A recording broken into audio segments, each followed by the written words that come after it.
extreme weather, but also biodiversity loss and sea level rise is something that's really starting to get moving.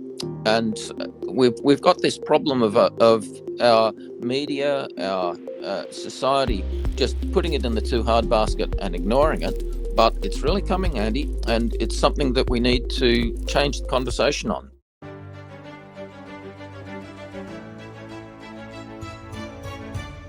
Leaders Talk, Season 2.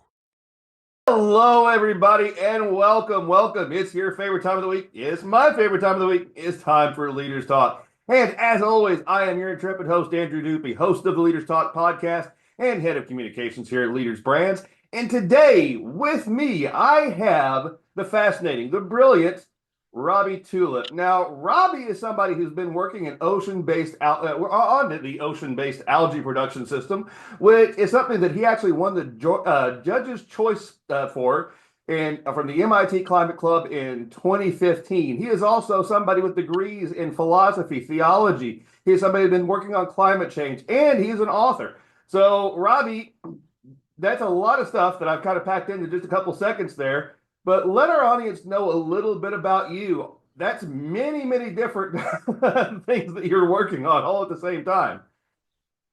Sure. Hi, Andy. I live in Australia and in Canberra. I worked for about 30 years for the Australian government in international development. And Right. as you say, I have this interest in philosophy and theology, and that has just led me into a focus on climate change as the really big issue facing our planet. So I'm really looking forward to chatting with you about all of that. Yeah, I mean, I can actually see just kind of from a helicopter view where those things actually kind of work together.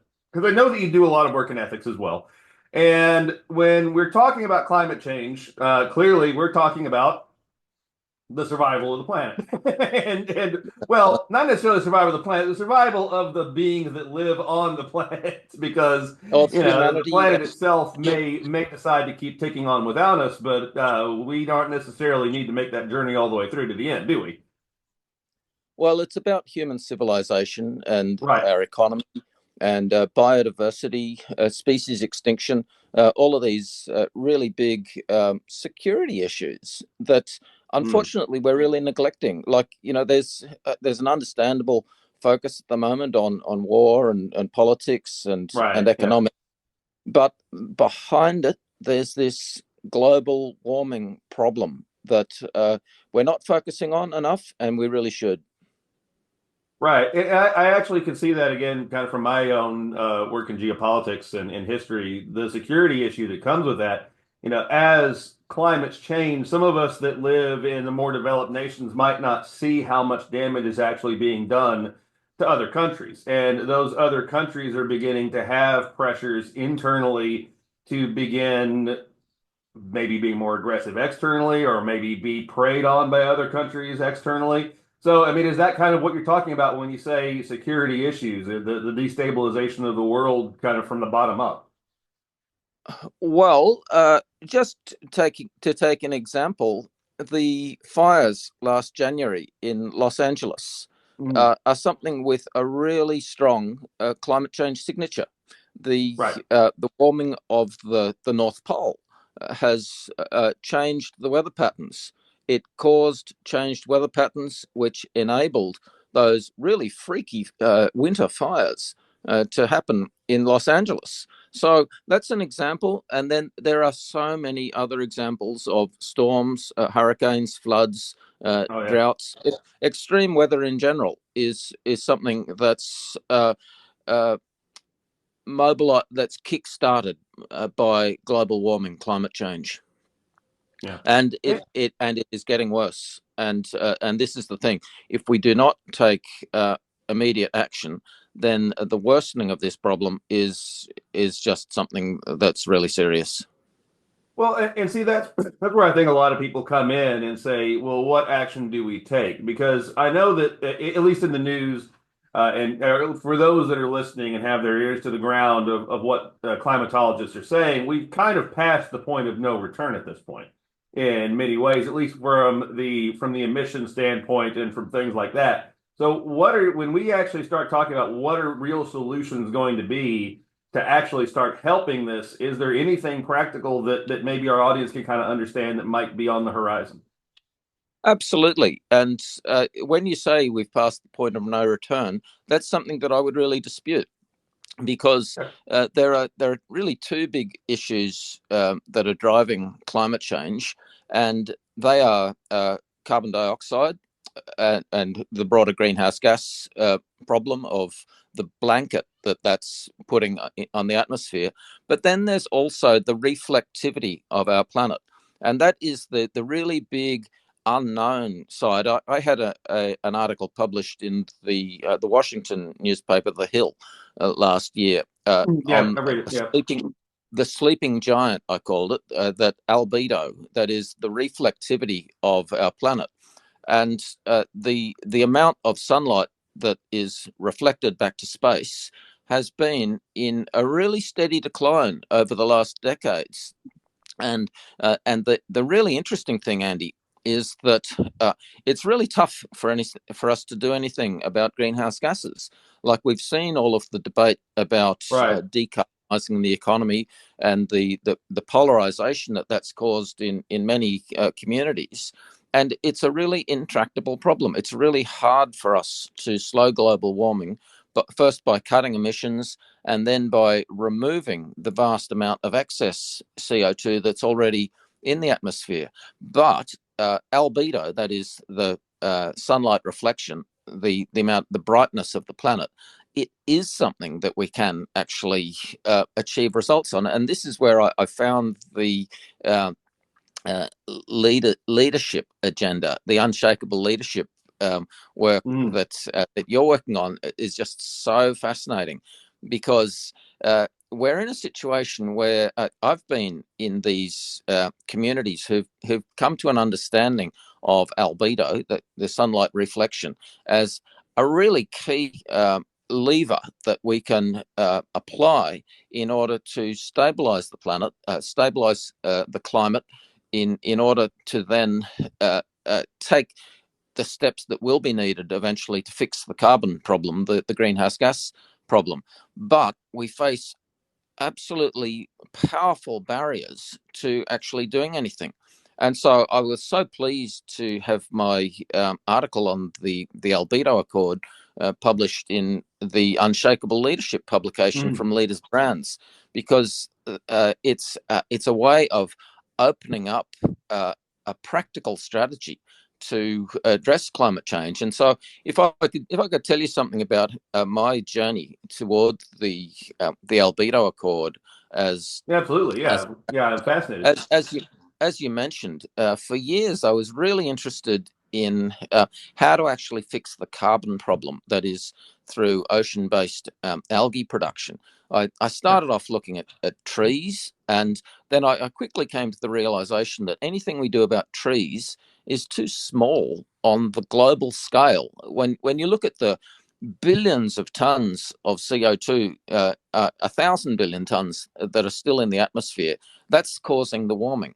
And what we do about trees is like at the megaton scale, when we need to work at the gigaton scale. So working on that, it gradually led me to the realization that these people who've been working on sunlight reflection have said that if we, for example, add 20 million tons of sulfur dioxide, similar to what big volcanoes do, if we do that every year, then we can bring the temperature back down to where it was when we were kids, and that can stabilize the temperature as a emergency tourniquet, and give us both the time and the focus to work on the more difficult problems around fixing the carbon problem. But what I discovered was that working on the albedo problem is bitterly resisted by the whole climate establishment. Like the COP conferences that are held every year, they don't even have this on their agenda. They say it's too risky. It undermines emission reduction. Now, the problem that I have with that argument is that even if we did emission reduction at the fastest possible pace, it still would not do anything about the climate. This is the amazing thing that people just don't realize. Right. The climate problem is driven by these really big collapses in albedo. So, like the clouds over the world ocean are evaporating, the ice at the North Pole and the South Pole is melting, and that's causing the planet to get darker, and that's causing more warming than all of the emissions that we add. So we're in this real paradox, and this led me to this idea of an Albedo Accord. And what the idea is that if you look at the history of environmental politics and agreements, the most successful example ever is the Montreal Protocol, which was agreed back in the 1980s to protect the ozone layer by banning the emission of ozone depleting substances. And it's something that had universal support. It's the only agreement that's been ratified by every country. It was promoted by Margaret Thatcher and Ronald Reagan. It had universal support in the US Senate. It's such a different climate politics to what we see today with the partisan division between left and right. So I view the Albedo Accord as something that can be similar to the Montreal Protocol, that can achieve that partnership between business and science and government, rather than the polarization that we see today over emissions. And so if we can get that sort of a consensus around the need to re-brighten the planet, and we can bring in the industries who are affected and help them to advocate for a brighter planet restoration, then it offers a practical strategy. And so, together with my friends and colleagues, we've been trying to lead the debate on this. And what we find is that even there's a really big community of academic scientists who are researching this topic, but unfortunately, the academic science is very cautious when it comes to political advocacy, and there's really very few of us who are saying we need the political advocacy in order to deploy these technologies, because if we don't test them to check that they're safe and effective, then we just face really massive risks. As I said, extreme weather, but also biodiversity loss, and sea level rise is something that's really starting to get moving. And we've got this problem of our media, our society, just putting it in the too hard basket and ignoring it. But it's really coming, Andy, and it's something that we need to change the conversation on. Yeah. Well, do you feel, I mean, right now I feel the public's mind is changing on it fairly heavily as well. I mean, just because a few years ago, I mean, even 10 years ago, most people dismissed climate change is sometimes pseudoscience, sometimes alarmism. But now you go out and our summers our winters are gone. Now we have tornadoes when we don't have tornadoes. Now we have more hurricanes than we've ever had before. Now we have wildfires constantly. People have begun to understand that this is happening. It's not pseudoscience. When you go outside in January and it's 80 degrees, you're realizing something is fundamentally going wrong. So do you feel that the turning of the public is going to help fuel this to maybe start moving together and creating some kind of political action on it? I think that the insurance problem is going to be a really decisive There's a lot of money in insurance. change point, because what we've seen is that the total global cost to the insurance industry from extreme weather, from climate related causes, it's doubling every decade. So like it's more than $100 billion a year now. It was back around 10 billion, 5 billion back in the 1980s, and this doubling of the payout for climate risk is something that's just not sustainable. It's something that's we're seeing so many people who can't insure their house, and who are facing risks of flood and fire that and without the insurance that's then needed to get a mortgage. So we are seeing people understand that that climate is a massive problem, but what we're not seeing is the public information in the media about what we can do about it, because we've still got this dominant story in the public that if only we shut down the fossil fuel industry, then we could fix climate, and that is just not realistic. It is not we're seeing with the Iran war at the moment just how incredibly dependent we are on the Strait of Hormuz and the petroleum and fertilizer products that come through that strait, and the idea that we could just shut down the fossil fuel industry as a way of fixing climate it's just politically ridiculous.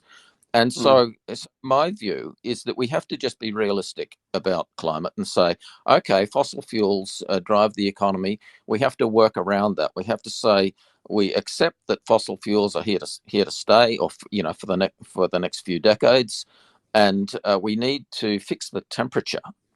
In order to stop the extreme weather, the only way to do that is with these sunlight reflection technologies.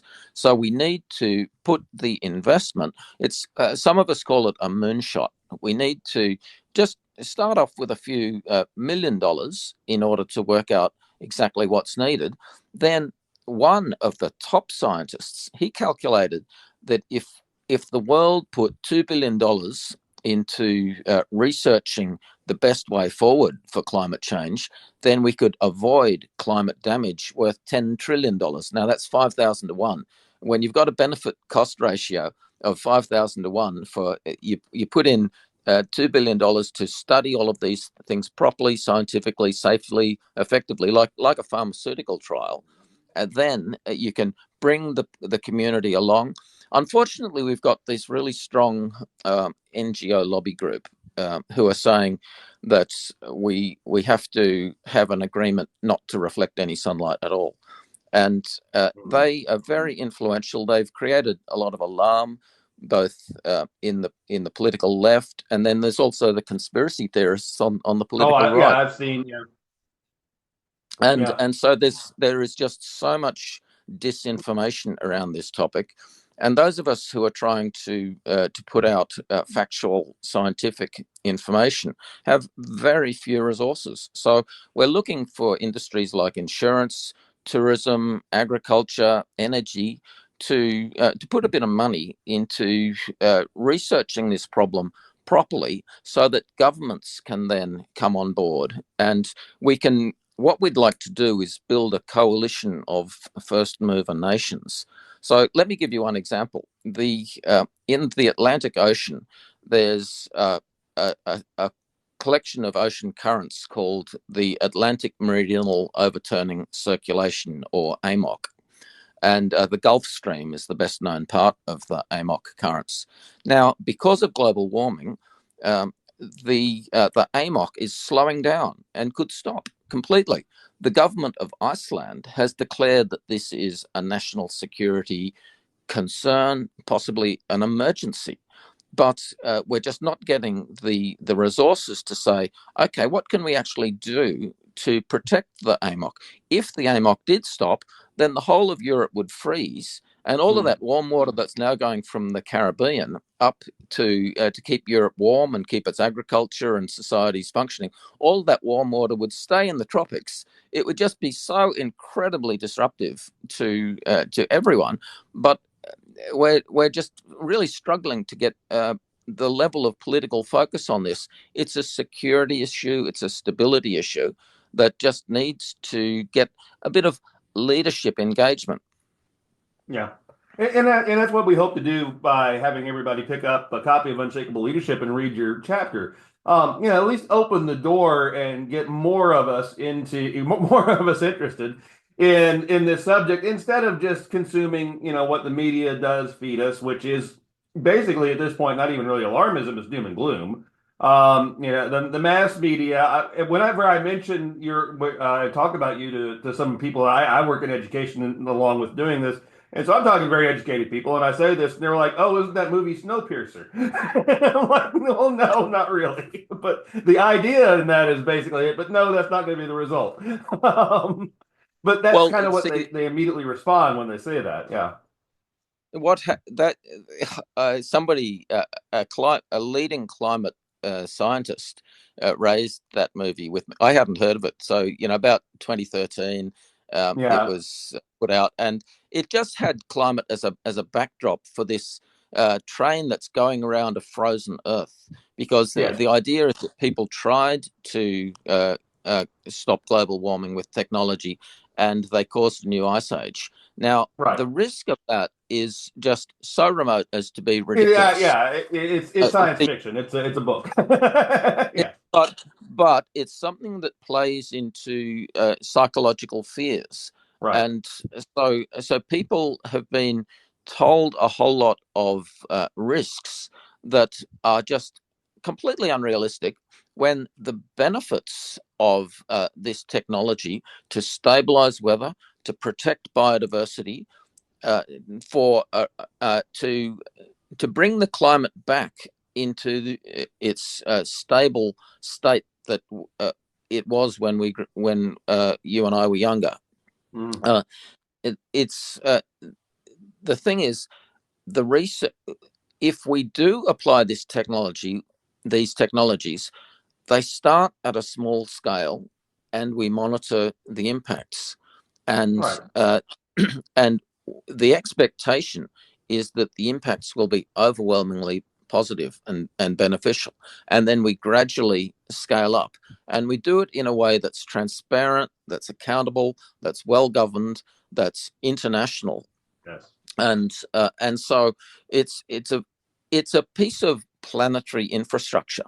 So I'm quite convinced, Andy, that sunlight reflection is going to be a dominant piece of planetary infrastructure, a new industry on the scale of aviation and pharmaceuticals, because it's just necessary. Like, we can't Right. have 8 billion people on this planet without managing the climate. It's a new paradigm that we're into as we move into living together as a global community on our planet. Yeah, you kind of have a convert in me as I've been reading some of the material you've done and That's researching it. great. I mean, I've always been a very strong believer that when you have an issue like this, technology is something that you need to turn to come to the rescue. It's like, in the 1700s, people thought we were going to go extinct because of Thomas Malthus. The Malthusian loot was going to doom us all. But technology stepped in and fixed the issue of increase in population without resource increase. So I feel that climate change has to be looked at that same way. It's the next great challenge that we have, and our own ingenuity and technology has to be something that we turn to overcome that. I think I love what your idea is, because I think it's the first practical thing that I've heard from anyone that really actually has a chance of succeeding. That's right. And Paul Ehrlich, who was the author of the population bomb back in the Yeah. uh, late 60s, early 70s, just passed away last last week, I think it may have been. And he was the main one who spread alarm about the rising population creating mass famine. And he just didn't realize that fertilizer was able to provide enough food for everyone Right. to eat.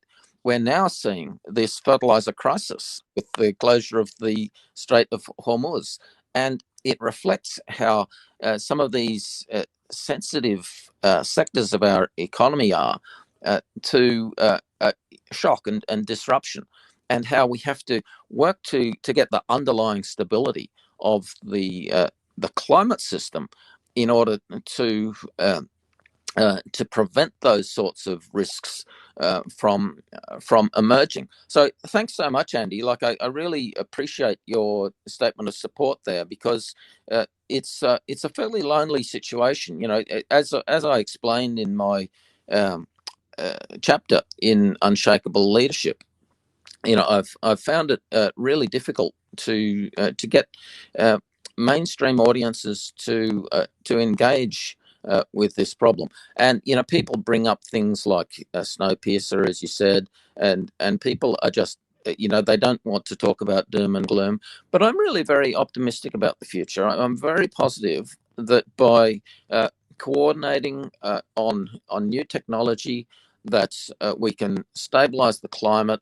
We can then work to fix the carbon problem, and that we can, like, I've got friends who say, you know, maybe our Earth can only support 1 billion people. You know, we're going to have a big population collapse, and I just completely reject that sort of thinking. I just think we need a strategic thinking that says we need to factor climate into our security thinking, so that these serious risks can be averted. Well, Robbie, I think you've left our audience with a lot to think about. I want to have you back a little later on. We can kind of talk about this some more as the world continues to percolate, literally. But yeah, Robbie, how can our audience find out more about you if they want to learn some more? Okay, well, the community that I'm part of is called the Healthy Planet Action Coalition. And so if people Google Healthy Planet Action Coalition, then you'll see the website. And we have every fortnight, we have a public Zoom call where we invite a leading climate expert along and just talk about the issues there. And various of us in that community have published papers, and they're available on the HPAC website. I'm starting up a new website which is called rebrighton.com, and and I'm going to use rebrighton.com as the home for my new book on sunlight reflection, how an Albedo Accord can cool the planet and protect the climate. And so I've been working with leaders brands on the development of the book, and it's I've got it in advanced draft stage now, and I hope to publish that this year. But I would say that looking up the Healthy Planet Action Coalition is the best way. We've got a fantastic Google group with just a regular discussion about all of these issues, and we'd love to build all of this thing. We need money too. If people can donate to HPAC, then that's a really superb way to open up these issues. One of the HPAC campaigns is a really closely related issue, and that is that the World Meteorological Organization decided a few years ago to ban sulfur from ships, and because sulfur causes health damage, and that's true. But sulfur has all of that sulfur in shipping fuel has also masked about half a degree of warming. So the minute they banned sulfur back in 2020, the average world temperature just shot straight up, and so it's been a really big cause of a lot of the extreme weather that we've had in the last couple of years. But we can't even get the World Meteorological Organization to talk about it, or sorry, the International Maritime Organization. My mistake. The IMO is the organization that's banned sulfur from shipping, and they will not even talk about the climate impact of that decision. And that just shows how marginal this whole conversation is to the real world of mass politics. We can't get anyone in the mass media to write sensible articles about this that don't come up with the sort of alarmist nonsense that you were talking about from Snowpiercer. And so just engaging with the topic we're very positive and optimistic. We're not, doomists and so on. I had a great conversation with a leading doomist on another podcast that I participate on. It's called Project Save the World, and it was just it's just a really good. It's really important to talk these things through calmly, rationally, and so what are our ethics? Do we want to see civilization survive and prosper into the future? How can we go about that? Let's look at an Albedo Accord. Let's look at getting that argument in front of the key decision makers in the big industries who face really big commercial hits from global warming, so they can also take a realistic appraisal in the boardroom of the impacts of global warming. Excellent. Well, ladies and gentlemen, those links are down below. Robbie, I really thank you for being here. When that book comes out, we'll have you on again. We'll dig into this more because I'm fascinated by it. And I really hope that our audience is fascinated by it too and does exactly as you say. Do a little research and click those links. Read that chapter in Unshakable Leadership. Robbie, again, thank you so much for being here. We wish you the best, sir. Fantastic. Thanks so much, Andy. Really appreciate it. Good on you.